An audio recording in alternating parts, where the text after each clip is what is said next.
Assalamualaikum warahmatullahi wabarakatuh. Halo anak-anak, bagaimana kabarnya hari ini? Semoga kita semua dalam keadaan sehat walafiat. Amin ya Allah ya Robbal Alamin. Nah, seperti biasa, sebelum memulai pembelajaran hari ini, marilah kita berdoa bersama-sama. Berdoa dimulai. Sebelum belajar. Bismillahirrahmanirrahim. Raditu billahi rabba wa bil islami dina wa bi muhammadin nabiyya wa rasulah. Rabbi zidni ilman warzuqni fahman. Artinya, kami ridho Allah sebagai Tuhanku, Islam sebagai agamaku, dan Nabi Muhammad sebagai Nabi dan Rasul. Ya Allah, tambahkanlah kepadaku ilmu dan berikanlah aku pengertian yang baik.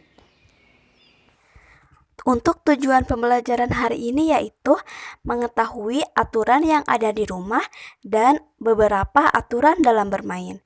Yuk kita sama-sama simak video berikut. Nah, sebelumnya kalian harus mengetahui terlebih dahulu apa itu aturan keluarga atau peraturan keluarga. Nah, peraturan keluarga adalah suatu aturan atau pola yang telah disepakati bersama antar golongan keluarga yang mengajarkan kepada anak apa yang boleh dilakukan di rumah atau dalam hubungan dengan anggota keluarga. Nah, apakah kalian di rumah mempunyai aturan yang sudah ditentukan oleh orang tua kalian? Nah, ya pasti ada ya. Nah, aturan keluarga tersebut harus kalian ikuti, harus kalian patuhi. Jadi, dalam peraturan keluarga biasanya ada peraturan yang harus kalian lakukan dan yang harus kalian patuhi. Nah, di sini Ibu mempunyai beberapa contoh peraturan yang ada di keluarga. Nah, peraturan saat makan bersama seperti sebelum makan kalian harus mencuci tangan dan membaca doa terlebih dahulu. Nah, ini adalah salah satu contoh peraturan yang ada di rumah. Jadi sebelum makan harus mencuci tangan dan berdoa. Nah, selanjutnya peraturan yang ada di rumah juga yaitu belajar di rumah dan mengerjakan tugas dari sekolah. Nah, ada beberapa keluarga yang memang mengharuskan kita semua belajar di rumah dan mengerjakan tugas dengan tepat waktu di sekolah. Nah, peraturan ini juga harus kalian patuhi ketika sedang ada di rumah. Nah, contoh yang ketiga yaitu peraturan yang ada di keluarga. Biasanya untuk anak-anak perempuan biasanya harus membantu ibu memasak ya, agar nanti saat dewasa sudah bisa memasak. Jadi membantu ibu di dapur untuk menyiapkan makanan. Nah, contoh selanjutnya yaitu peraturan merapihkan kembali tempat tidur. Nah, apakah kalian sering merapihkan tempat tidur?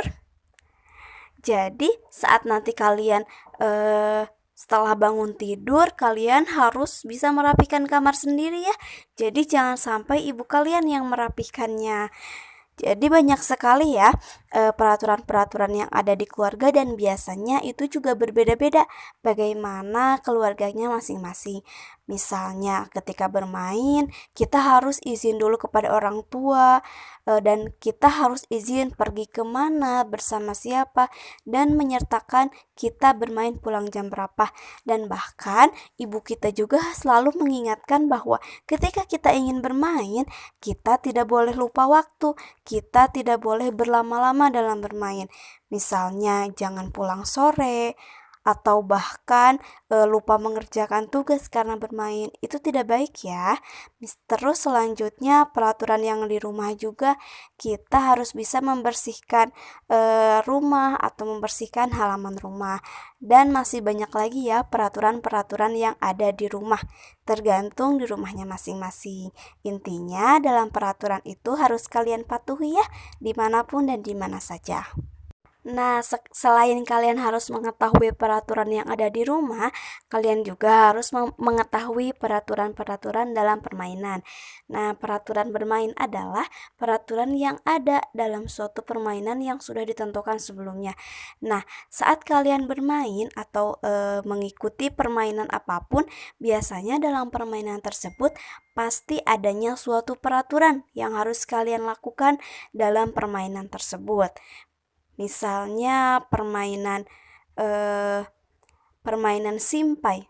Kalian tahu permainan simpai atau yang biasa disebut dengan hula hoop ya. Permainan simpai itu biasanya peraturannya tidak boleh jatuh saat hula hoopnya itu atau simpainya dimainkan. Nah, siapa yang paling lama berputar dalam pinggangnya itu yang menjadi juara. Dan dalam permainan simpai ini juga ada beberapa peraturan yang harus ditepati. Yang kedua, misalkan kalian bermain bola. Dalam permainan bola juga harus ada peraturannya.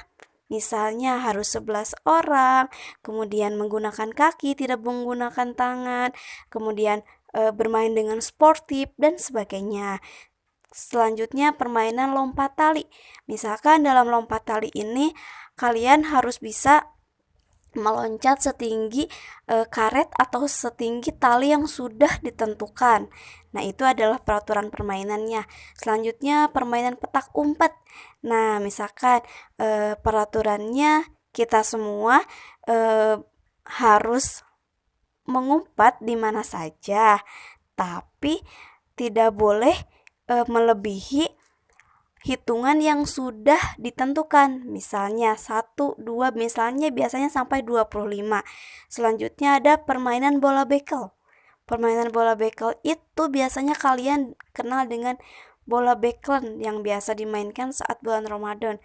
Nah, dalam permainan ini juga tidak boleh bolanya mantul kemana-mana. Jadi harus ditangkap dan kerangnya dimainkan. Atau misalkan siapa yang paling lama itu yang paling menang. Nah, intinya dalam sebuah permainan pasti ada peraturannya, dan saat kalian mengikuti permainan tersebut, kalian harus menjalankan peraturan dalam permainan tersebut.